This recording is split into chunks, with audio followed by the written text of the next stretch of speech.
बस बस हो जाएगा रवि, सिर्फ क्लिक ही तो करना है। 1 2 3।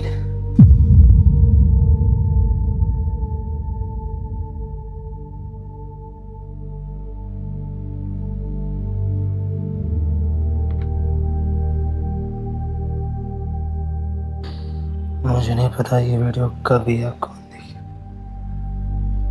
कोई देखेगा भी कि नहीं ये भी नहीं जानता। शायद किसी को कोई फर्क पड़े भी या नहीं ये भी नहीं जानता मैं।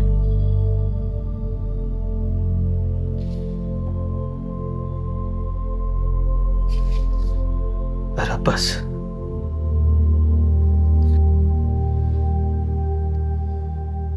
अब कुछ कहना है, क्योंकि अब चुप रहना दर्द सहने से ज्यादा भारी हो गया है।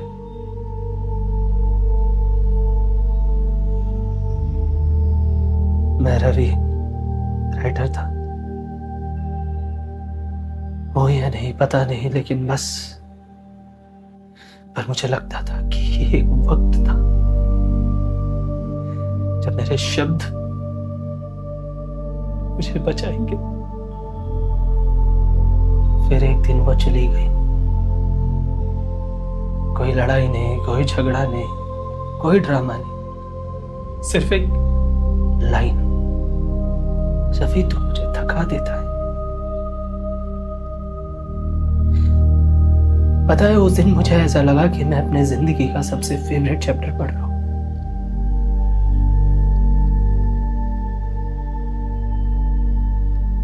और कमाल की बात तो ये है कि मुझे कभी समझ में ही नहीं आया कि मेरी गलती क्या है।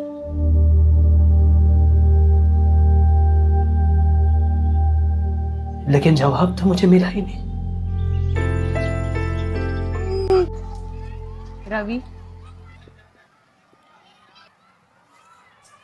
रवि, मैं खुद को खो रही हूँ, तुमसे नहीं, अपने आप से। तो मैं क्या कर सकता हूँ? तुम कुछ मत करो, बस मुझे जाने दो। तुम्हारे बिना नहीं रह सकता है।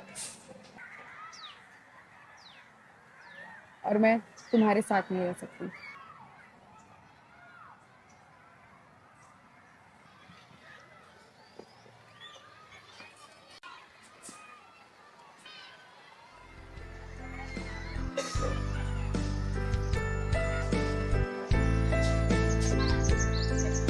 और मैं तुम्हारा इंतजार करूंगा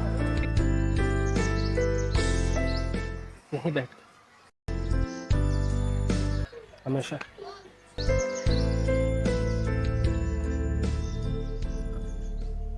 उसके बाद मैं बस चल रहा था, सुबह से शाम, शाम से सुबह। वहां का फोन आता था तो मैं देखता तक नहीं था। दोस्त आकर के दरवाजे नॉक करके परेशान होके चले जाते थे, पर मैं खोलता भी नहीं था। सिर्फ ये सोचता रहा कि एक दिन और रवि, सिर्फ एक दिन और, फिर सब सही हो जाएगा।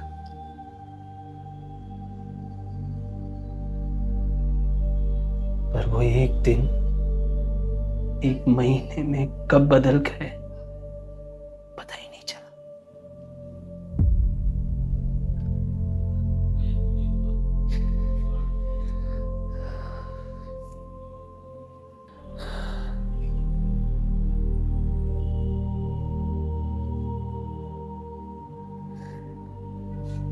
पता है लोग कहते हैं कि टाइम हील्स, पर मुझे ऐसा लगता है कि टाइम सिर्फ आपको उस दर्द के साथ रहने की आदत दिलाता है।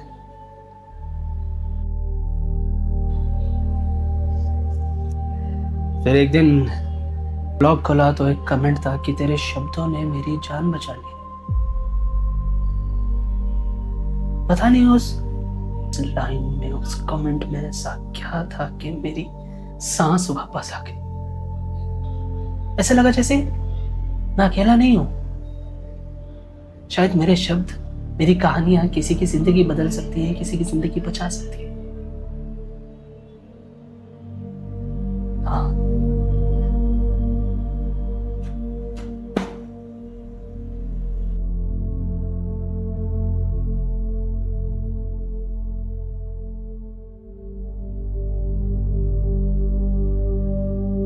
और शायद मेरी कहानी किसी और का सहारा बन सकती है।